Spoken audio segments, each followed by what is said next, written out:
In a car accident, I became a vegetable while trying to protect my wife. She brought me home and took good care of me. A year later, I finally regained some consciousness and could hear sounds from outside. But I noticed my wife's care became less and less considerate, and she grew closer with the neighbor's younger brother. They openly expressed their feelings and shared their intimacy right in front of me. Even my son hit me with his toy. Bad dad, stupid dad. I don't want a zombie dad. I want Eric to be my dad. My wife broke down and asked, "Why didn't you die in that car accident?" I tried desperately to stay alive, but I never imagined she wished I had died from the start. When I finally woke up, I said to her, "As you wish, let's get a divorce." The blanket was pulled away, and a bucket of cold water was thrown under me. I wanted to shiver from the shock, but my lifeless body didn't react at all. Eric laughed happily. "Bob, you look so funny like this." He seemed to inspect me for a while before turning away. Not long after, I heard familiar footsteps. It was my wife, Fiona. She silently placed a bowl of food on the table and leaned over to help me sit up. But when she felt the dampness behind me, her hand froze. She was stunned for a while, and I could feel her hand clenching. Then, my son Jimmy came running, but retreated a few steps immediately. "Stinky Dad wet the bed again. Dad is so annoying." Eric's voice came from the door. "Jimmy, come over here. It's dirty there." Jimmy ran off again, saying in his childlike voice, "I don't want this smelly dad. I want Uncle to be my dad. Dad, take me to buy toys." "Sure, anything Jimmy wants." Eric's cheerful laughter faded as he walked away. The room went quiet again. Fiona finally moved, put me back down and changed my diaper, wiped me clean, then replaced the wet blanket. After finishing, she didn't leave immediately but sat by the bed. "Bob," she said tiredly, "I'm done with this. I'm sick of changing your diapers every day, washing, feeding, applying ointments. Do you know how nice the weather was today? I used to love outdoor activities, and I never liked staying cooped up inside. It's been 3 years, Bob. For 3 years, I've only had this small view from this window to look at. I can't travel. I can't do anything. You've trapped yourself and trapped me here as well." With a final sigh, she left. The room became silent again. My breathing was faint, almost inaudible, making the room seem even eerily quieter. She used to play music for me. She knew I liked soft music and would collect vinyl records from everywhere. Then she'd sit by my bed, humming along, holding my hand. Now, I'm left counting every second of my life in this dead silence. I don't know how long it took, but the door opened again, and Jimmy came bouncing to my bedside, humming a cheerful song. "This is what Eric bought for me." He hit my face hard with a toy. Eric also said he'd take me on an airship. The impact hurt. The arrow from the robot's hand scratched my face. But Jimmy was focused only on sharing his joy. He struggled to tiptoe and whispered in my ear, "Dad, why don't you just die? Then Mom and Uncle can be together." Eric called from the door for him to have cake. Like a joyful little bird, Jimmy flew away. Cruel childhood innocence hurts more than adult hypocrisy. I suddenly remembered how he looked when he was born, tiny and wrinkled like a bundle. Fiona glanced at him, then turned away dismissively. "That's not our baby. He looks like a little mouse. Bob, let's have another one." I smiled through tears, gently holding her hand and the baby's together. "I wouldn't want you to go through that again. Babies always look like this at first." She turned back to take a closer look, and suddenly he kicked her with his tiny foot. She sulked, feeling wronged. "See, he doesn't like me either." I laughed and hugged them both, filled with indescribable happiness and fulfillment. "When he grows up, I'll help you spank him." Daring to kick Mom, naughty boy. We named him Jimmy. Together, we changed his clothes, fed him, and whenever she couldn't sleep, I'd soothe them both with one hand each. Back then, she would even compete for attention, never letting me dot on the baby more. On Jimmy's first birthday, we took a family photo. Jimmy looked like a little quail, round and cuddly. The photographer thought it was too cute and used our picture as a sample. We agreed to get another photo taken when he turned 2 for free, but we never made it to his second birthday. When Jimmy was 1.5, Fiona and I were in a car accident. Trying to protect her, I ended up with a traumatic head injury and became a vegetable. Now it's been 3 years. I understand Fiona and Jimmy, having to stay with someone who's a shell of a person for 3 years. Anyone would give up. I can only wait quietly, for either my awakening or for death. At night, Fiona came to feed and clean me. She must have seen the wound on my face, but she chose to ignore it. After a quick cleanup, she stood by my bed for a moment. Actually, I regained consciousness after being bedridden for a year. I could hear the sounds from the outside world. The first thing I heard when I became aware was Fiona saying, "Bob, I changed the pipes by myself today. It's not as hard as it seemed. If you don't wake up soon, you won't be my hero anymore." She liked sitting by my bed, talking to me even though I couldn't respond. She enjoyed it, but gradually, she had less to talk about, and her time with me grew shorter. Meanwhile, another person started appearing more frequently. Eric first came over when I'd been bedridden for a year and a half. Fiona introduced him to me. "Bob, this is Eric, the guy I told you about, my neighbor's little brother. He's back in the country now." "I know him. He's Fiona's neighbor and childhood friend. He went abroad to study later. I used to hear his name a lot when Fiona and I started dating, but I never met him. Yet I knew she had a close bond with him. They often chatted. Eric has a nice voice like a cool young guy. After that, Eric started coming over more often. They'd sit and chat by my bed, talking about their childhood and his life abroad. Eric is great at making people laugh. Fiona would often giggle at his jokes and collapse onto me, saying, "Bob, look at him." She'd laugh lying on me, making my body tremble too. Even though my heart felt so heavy, I wanted to reach out and touch her, or say, "Fiona, you're getting too close to him." It hurts me, but I couldn't. I just lay there like a mascot, listening to the woman I love having a great time with another guy. Then Fiona started coming less and less. Even if she did come, it was just to help me get cleaned up. In my second year bedridden, Fiona hired a caregiver, following Eric's suggestion. The caregiver acted all nice when they were around, but she'd just sit and eat when alone with me, completely ignoring me. By the time Fiona came home at night, she'd half-heartedly feed me. To fake her workload, she'd spill water on me to say I wet the bed again, or scatter food around to say I was picky. Whenever that happened, Fiona would sigh and come over. "Bob, could you just listen? I'm really tired. I have to work and take care of Jimmy every day. I don't have time to be here." In her eyes, I had become a stubborn child, refusing to behave. With Fiona backing her up, the caregiver grew bolder. She wouldn't even change my diaper until right before Fiona came home. A month in, I got bed sores on my back, and that's when the truth came out. Fiona fired her after that. She stood at my bedside for a long time, and I thought she was feeling bad for me.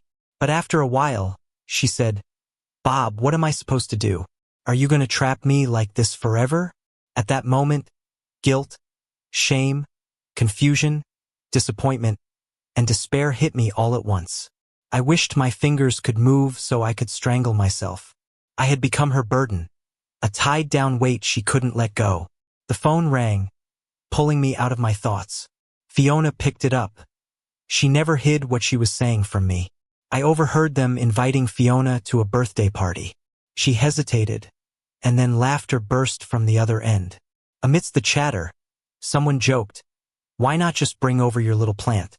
Can lie here as well as anywhere else." So that's what they called me behind closed doors.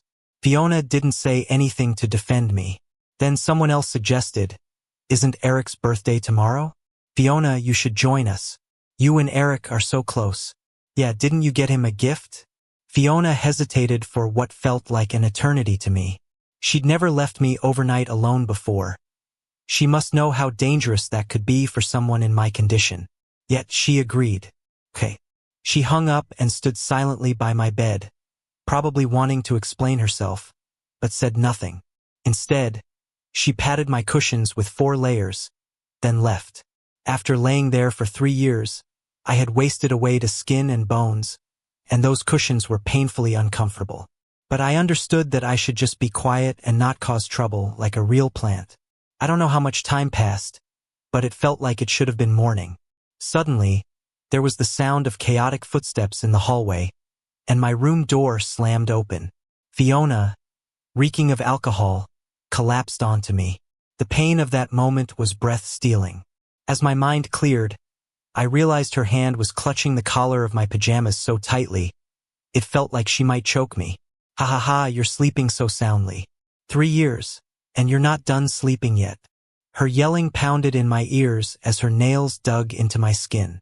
I wished I could react, show her I was awake now, tell her not to cry, that we could go back to how things once were. But I couldn't do anything. I was just a lifeless block of wood. She staggered off, half laughing and half crying. 3 years ago, everyone envied me, said I was so lucky to have married you, you being so considerate and gentle, that no other man in the world could measure up. But now they all laugh at me. They call you the little plant, asking if you ever respond, daring me to touch you and maybe you'll wake up. They're making us their joke, Bob. She cried into her hands, her voice muffled, tearing at my heart. Felt like all my nerves were buzzing and shaking. I screamed at myself to wake up. Don't just lie there watching your love fall apart right in front of you. Fiona seemed to fall to the floor, her voice rising and falling. Today, someone drunk at a nearby table harassed us. If it wasn't for Eric, I would have been in trouble. Bob, where were you then? Oh right, you're part of their jokes. They say I'm like a widow, ask if I have strange fetishes. They talk about how hard my life is, while secretly ready to laugh themselves silly. The once high and mighty campus queen, what's her life like now? Why am I their punchline? She stood up, walked over to the bed, and shook me hard. I'm doing everything, being a man, a woman, a mom. I change light bulbs, fix circuits, assemble furniture. I even repair the car, move heavy stuff, change windows. I can do it all now. So what use are you to me? Fiona left, and the room went quiet again. There was a faint smell of alcohol in the air, reminding me of when we first met. Her cheeks were flushed, pushed toward me by her friends. She lost in a game of truth or dare, so she had to confess to someone. In front of me, she couldn't lift her head, with a faint scent of alcohol and a flushed face. She was like a ripe peach. Our friends were cheering her on from behind. She finally lifted her head, eyes shimmering. I like you. I caught her as she tried to run away embarrassingly and said softly, me too. Her confession during a game was a secret I had kept hidden in my heart for so long. After we got together, I gave her 2 full photo albums of pictures I secretly took of her. She blushed, fluttered her eyelashes, and handed me a diary from her bag. It was filled with bits and pieces about me. She loved watching me on the basketball court. I loved the way she enthusiastically cheered in the stands. We, the campus heartthrob and beauty, were meant to be together. We became the fairy tale of our school. After graduation, we got married without a hitch and had Jimmy. Through countless days and nights, we snuggled together, dreaming of our future. She loved to add, whoever lets go first can never look back. I'd laugh and agree, all right, the one who lets go isn't forgiven. I spoiled her like a little princess. I did the chores and helped her with work. All she needed to do was call honey, and I'd hand her the sliced fruit. I gave her my all. But now, I just wish she'd help me put an end to all of this.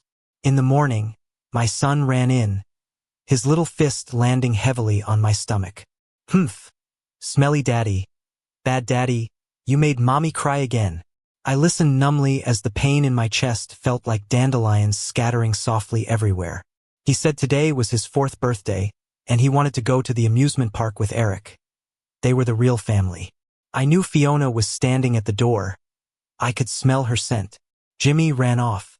Mom, Eric is waiting for us. Let's go. Fiona was probably looking at me. After a long silence, she finally responded. All right. I heard their footsteps fade away. Suddenly, intense pain came over me, and my fingers twitched. They must have played for a long time. By the time they returned, my stomach was already empty. Jimmy's laughter mixed with Fiona's gentle voice. Eric, Jimmy had a great time today. Thank you. Daddy, can we go again next time? Eric replied, sure, as long as you're happy, I can do anything. Nobody remembered I was still hungry. Much later, Fiona rushed into the room, hastily trying to feed me. She was too rushed, and I choked. She hurriedly patted my back, then suddenly stopped, her expression incredulous as she lifted my blanket. Bob, you... I couldn't face her, only feeling deep despair. When Jimmy hit me this morning, my stomach was already sore. With Fiona feeding me irregularly these days, I lost control. A dead silence enveloped us. Even a pin drop would be loud. Fiona unexpectedly took 2 steps back, standing by the bed, gazing at me for a long time. The stifling atmosphere made my breath shallow. Bob. Her voice was chilling, filled with deep exhaustion. Why didn't you just die in the car accident so at least we could have kept our sweet memories? There shouldn't have been any pain, but my whole being cried out in agony. Despair crushed me. My nerves trembled violently, and a suffocating feeling swept over me like drowning. After saying this, she stood stunned for a while, then hurriedly ran away. I felt something slowly trickling down from the corner of my eye, soaking my pillow. Turns out I fought to survive, but she'd rather I die. Everything's over. The room plunged into a prolonged silence. Suddenly, the door opened again. Eric walked in with Jimmy. Jimmy asked, "Daddy, will you marry Mommy?" Eric answered, "Of course." Then he leaned in close to my ear. "Bob, you might not know that crash wasn't an accident." I called Fiona with an accident story. She must have been so worried, he chuckled smugly. "What I can't have, no one else will. But this works too. Now that you're paralyzed, she'll belong to me." I was already in despair. No further provocation could hurt me. Feeling maybe it wasn't enough venting to someone unresponsive, he added more. "I've already slept with Fiona on my birthday. A heart can indeed be torn countless times." Seeing my tears didn't change his mocking laughter. "Bob, it's good you're awake. Now just lie here and witness our love." After he left, I tried moving my fingers again, managing a slight movement with all my strength. I wanted to try again. Maybe I can wake up and fix all this. The next day, surprisingly, my mom came. Her health's always been poor. Every visit was a strenuous trip. Fiona once felt sorry for her, so visits weren't frequent. Mom sat by my bed, chatting away. Towards the end, she began to choke up. "Bob, maybe I won't live to see you wake up. I've been diagnosed with cancer, it's advanced." My heart shattered, struggling to move my finger. Mom saw, excitedly calling Fiona. "Fiona?" Bob moved his finger. "He's awake." Fiona's voice came back impatient. "Mom, you're seeing things." Mom insisted, "Really, Fiona, come and see." Bob really moved, but her hopes were dashed as Fiona's voice echoed down the hallway. "Mom, it's an illusion. The doctor said he won't wake up. I'm gonna Eric's art exhibit, gotta go." Sensing Fiona's coldness, my mom didn't follow, yet she held my hand. "Bob, you're awake, right?" That day, she sat with me a long time, gently cleaning my body, feeding me, caring like when I was a kid. But Fiona never returned. My mom worried, tried calling Fiona, but there was no answer. She decided to call outside, but suddenly she fell heavily to the floor. I heard it and felt anxious beyond words. Intense willpower let me open my eyes, seeing my mom struggling for breath, her face already pale. She reached out to me, "Bob." I wanted to save her, but I couldn't get up. At that moment, Jimmy walked by the door. Mom called out to him, asking him to call 911, saying I was already awake. But I saw Jimmy shaking his head. He stepped back, his face, an eerie resemblance to mine, full of indifference. "No," Eric said, "if you wake up, I won't have a complete family anymore. I don't want a disabled dad like you." He turned and ran away. I was devastated, watching helplessly as Mom lay on the floor, coughing up blood. I don't know where I found the strength, but I fell to the ground, crawling to her with effort until I touched her phone. I didn't have the energy to find a number, so I just pressed the first one. Fiona's name scrolled on the screen, and then the call ended. In that second, something shattered completely in my chest. I was finally out of strength. Mom was just within reach. Her loving eyes looked at me, her lips moving without making a sound, but I could see she was saying, "Bob, live well." Before I passed out, I saw Fiona rushing over in a hurry, and I heard my own hoarse, broken voice. We're getting a divorce. When I woke up, I was already in the hospital. Fiona looked pleasantly surprised. Bob, you're really awake. I immediately grabbed her sleeve and asked, how's my mom? In 3 years, she hadn't changed much, still as beautiful and striking as before. Jimmy stood next to her, and when he saw me looking, he quickly hid behind Fiona. His obvious disgust didn't sadden me. I just shouted hoarsely, where's my mom? Fiona's eyes flickered with guilt and panic. Mom has already passed away. I felt like I was plunged into an icy abyss, collapsing onto the bed. I couldn't hear anything, gasping for air like a drowning fish, seeing only Mom's final gaze at me. Overcome with grief and anger, I grabbed her collar. Why didn't you answer my call? Fiona explained with difficulty. Bob, I didn't refuse to answer. You only had eyes for your lover. Her face looked visibly pained. Bob, how can you think of me this way? How could I let someone die without helping? I laughed bitterly, covering my eyes with my hand, tears seeping through my fingers. Hate me if you want, but why didn't you save my mom? She was so good to you. Jimmy rushed over. He hit my hands forcefully. You're a bad person. You made Mom mad again. The needle slipped, and blood trickled out from the needle site. I instinctively flinched and accidentally pushed him. Bob. Fiona's eyes reddened, cradling Jimmy. He's your son. You're acting like a madman. Eric strode into the room, shielding them both. Bob, are you still a man? Fiona gave 3 years of her life to you. You dragged her down. How can you treat her this way? Fiona bowed her head, biting her lip. Bob, I stayed by you for 3 years. If Eric hadn't been with me, I'd have broken down long ago. I'm a woman too. Eric looked smug, challenging me with his gaze. Jimmy peeked out from his arms, shouting angrily, you're just a cripple. You're not fit to be my dad. I looked at Fiona, who didn't stop him.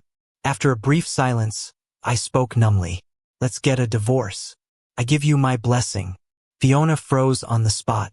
She seemed to want to say something, but I turned away, asking the nurse to shoo them out.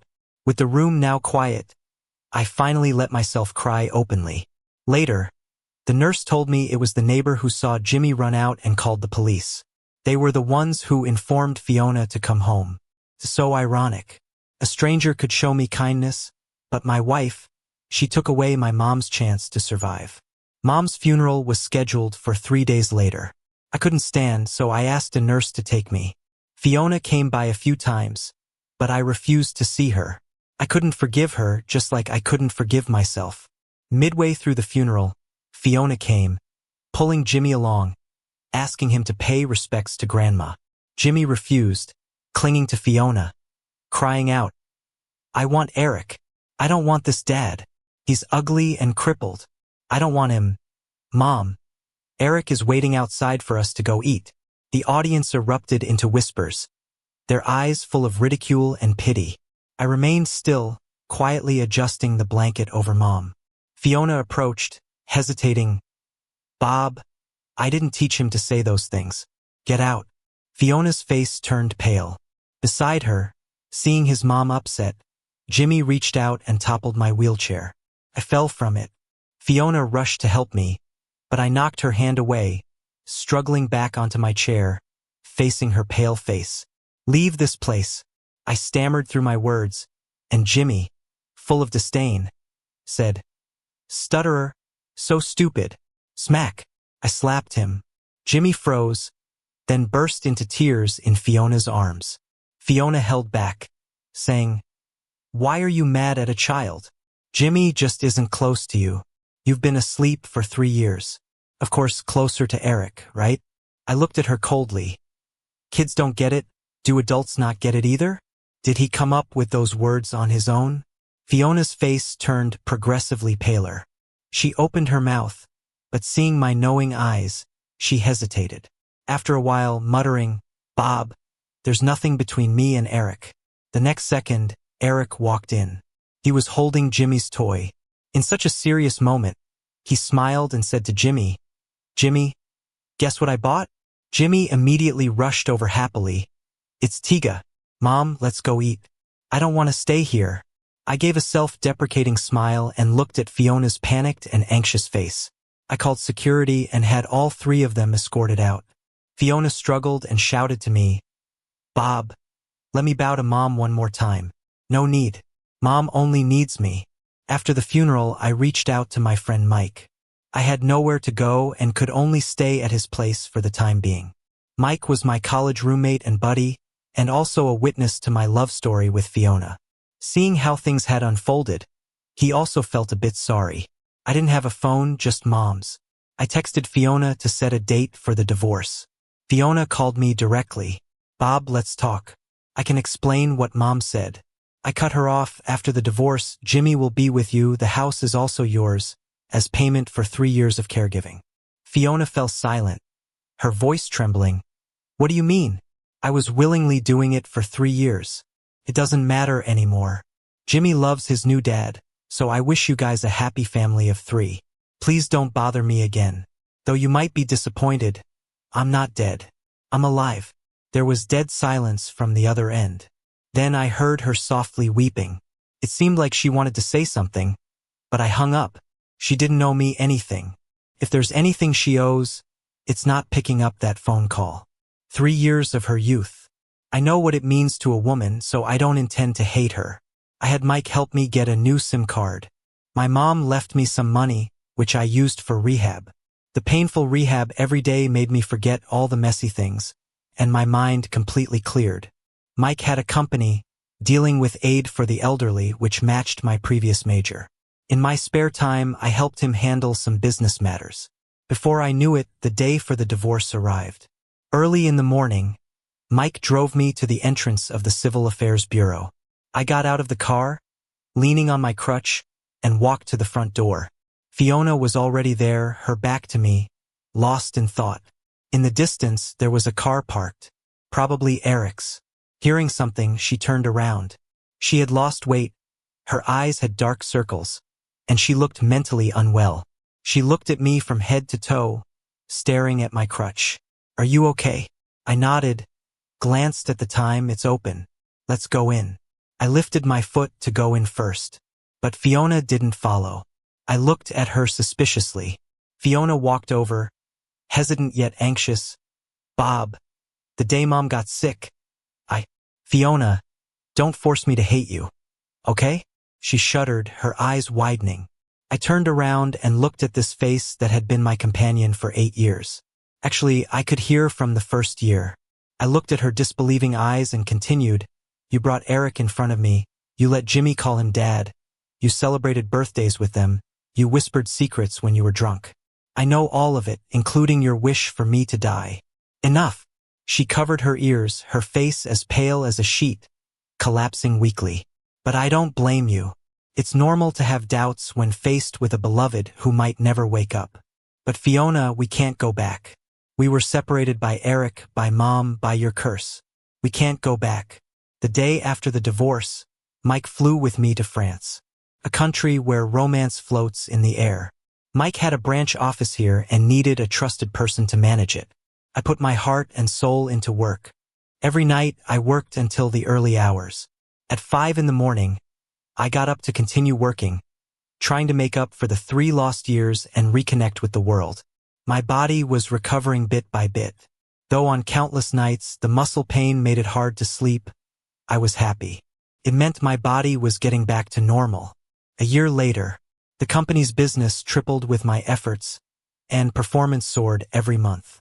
Mike called to congratulate me, saying that if I stayed in France for 2 years, he'd buy me a house and let me not come back. I sensed something off in his words.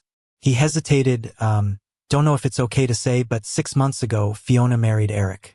Oh, I responded, keeping my composure. Mike was suspicious. You're not mad? If Mike hadn't mentioned it, those names would have been erased from my life. I didn't love or hate Fiona anymore. I just wanted to start a new life. Mike said we'd need someone from home to expand business in France. He looked mysterious. When they arrive, you'll understand. When we met, I understood why Mike was so happy. The newcomer was my college classmate, a famous campus genius, Linda. Linda had a nickname back then, Ice Beauty. Not only was she beautiful, but her aura was unique. She seemed indifferent to men and focused solely on studying.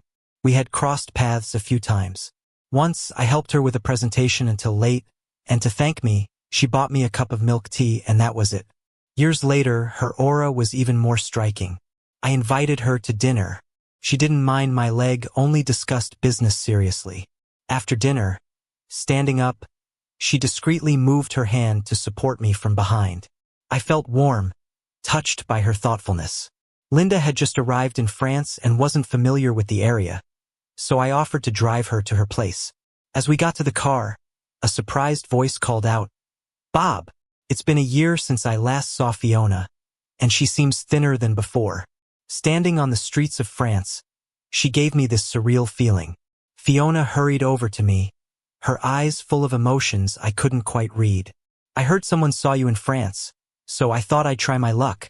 And here you are. Can you walk? Are you still in pain?" "I brought some medicine from home, specially requested from the old professor," she said. I frowned, stepping back. "Do you need something from me?" Sensing my awkwardness, Fiona's smile froze as her gaze shifted to Linda. "Are you Linda?" she asked. Linda nodded, extending her hand. "Nice to meet you." Fiona sized us up, and her expression soured. Awkwardly, she asked, "Why are you two having dinner together?" I replied, "I don't have to explain to you." Fiona looked up at me, her eyes suddenly red. "I flew all this way to find you, and this is all you have to say to me?" I couldn't understand what she meant. We were divorced, she was married. Why was she looking for me? As a gentleman would, I advised, "It's getting dark. You should head back. It's not as safe here as it is at home." A glimmer of happiness appeared in her eyes. "I knew you still cared." I paused, surprised. She shoved a bag into my hand.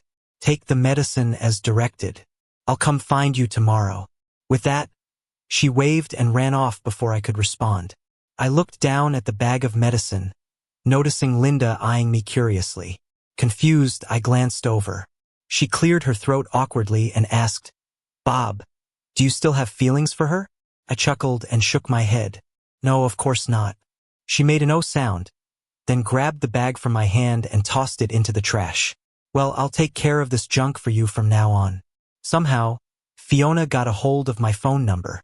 She called every day without fail to say good morning, afternoon, and night. Sometimes she appeared outside my office with food she made. I wasn't sure what she was up to. Every time I asked her to take it back, but she persisted. I had so many clients calling, I had to block her, but she kept changing numbers. Once, after a factory tour with a client, I saw her waving at me happily from a distance. That time I was really annoyed. I've always been able to keep work and personal matters separate. When I confronted her, she seemed almost hurt, handing me a knee brace she'd sewn. "I sewed this myself with padding and herbs. The weather's changing and I don't want your leg to hurt," she explained. I looked at her coldly. "Fiona, you're married.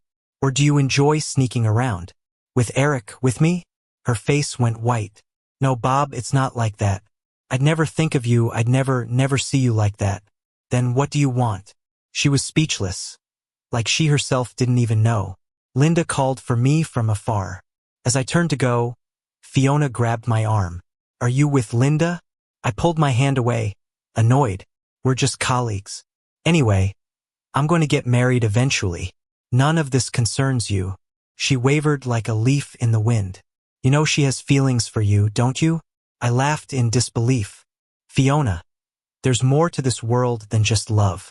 Don't view everything through your narrow lens. Okay?" I walked away, ignoring her. "She had a crush on you in college, didn't you know? She even wrote you a love letter." Fiona's voice made me pause, but I kept walking. That night, Linda was still working hard.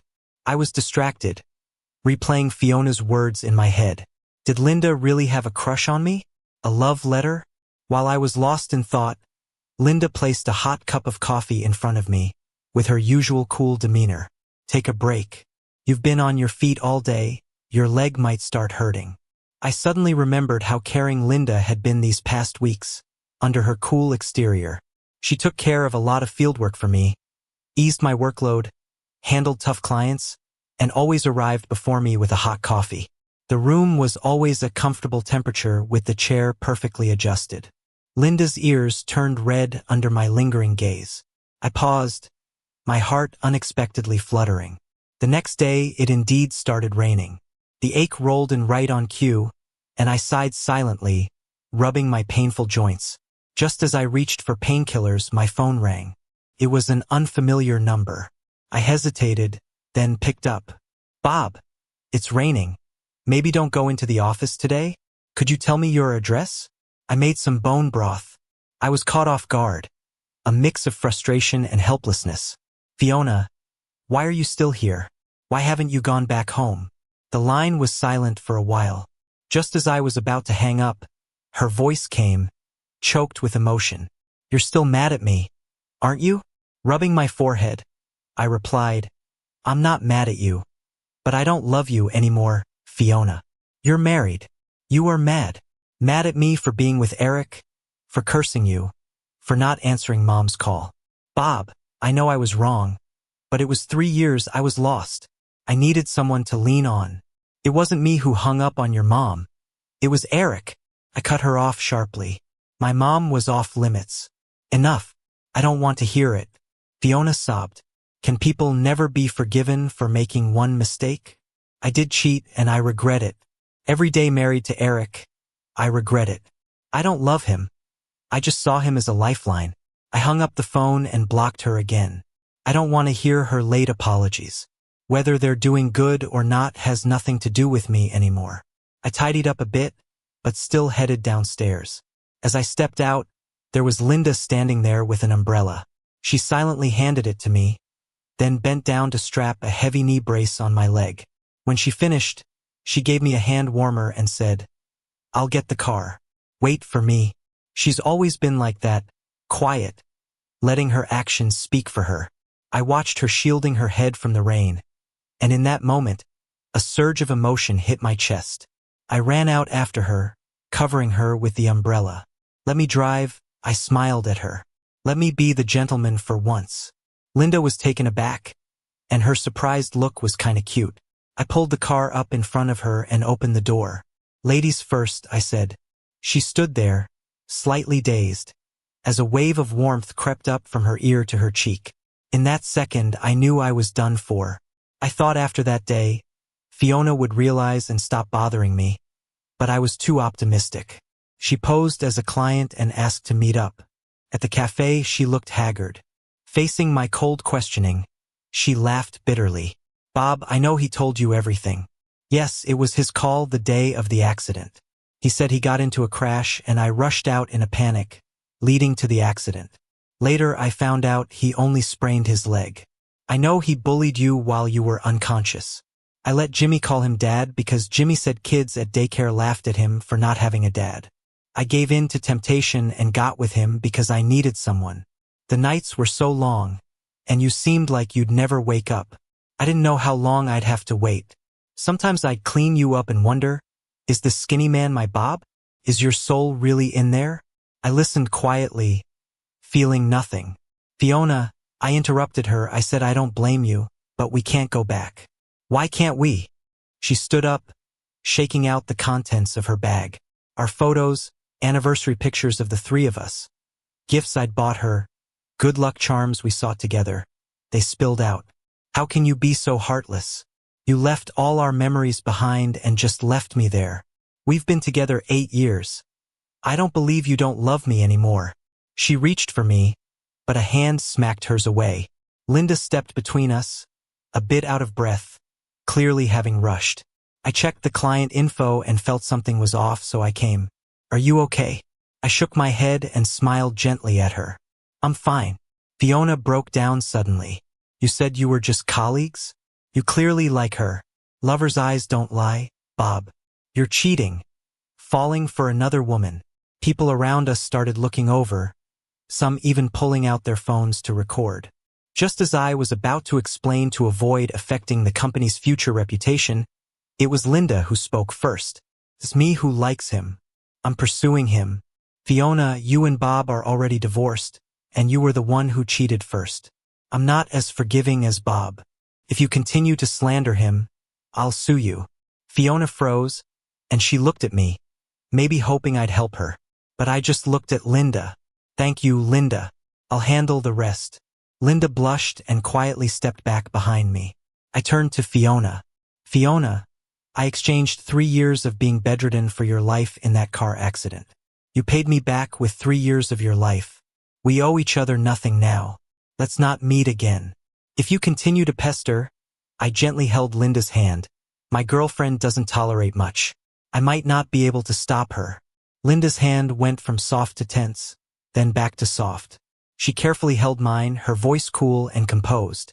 "Fiona, I've got your ticket booked for tomorrow. As far as I know, you've already overstayed your welcome. Don't make me use legal means to send you back." Fiona's eyes widened at us, tears suddenly flowing down. She went hysterical, crying one moment and laughing the next, finally collapsing to the ground, muttering softly, "Why can't I get another chance?" In the end, it was Linda who sent Fiona away. In the car, she faced my questions, her face red yet staying calm. "Remember that year you pulled a girl out of the North Campus pond? You were afraid she'd catch cold, gave her your clothes, and stayed with her until her friends came. You said a lot, like drink ginger water and get a blood test." Her face got redder and she finally covered her face with a hand, voice humming. "That girl was me. You were so nice, gentle, bright, considerate. I was just a step too late, and Fiona found my love letter and threw it into the trash. After that, I kept my feelings buried, watched you get married, heard about your accident from friends. I wanted to visit but didn't know what kind of excuse to use. I'm sorry, I was too cowardly." I grabbed her hand with a smile. "No, see, you've helped me deal with such a huge mess. Linda, you're amazing." Her smile cracked and tears fell. "I finally did it. You were my dream, my unreachable moon. I finally brought my moon down." Suddenly she looked up. A plane flew by high above. This plane would take Fiona and the 8 years of our past out of my life. And I was about to start anew. 1 year later, I heard from Mike that Fiona reported Eric for art plagiarism. And Eric, enraged, stabbed her. Jimmy was sent to live with his grandma. Eric had raised him to be arrogant and vain. He even hit his grandparents. After being expelled from several preschools, he was kept at home and not allowed to go out. His future seemed bleak. The first year after Linda and I got married, we went back home to visit my mom's grave. From a distance, I saw a woman standing there, hunched over and skinny as a twig. When she heard us, she looked up and, upon seeing us, quickly ran away. Linda and I exchanged a glance, both guessing who she was. But we didn't say a word, just shared a faint smile. I knew that Linda had secretly sent money to Fiona. That's just who she is. Reserved on the outside, but really kind-hearted. As my wife, she didn't want to see my ex-wife suffering too much. Happiness was right in front of us, and the past was best left behind.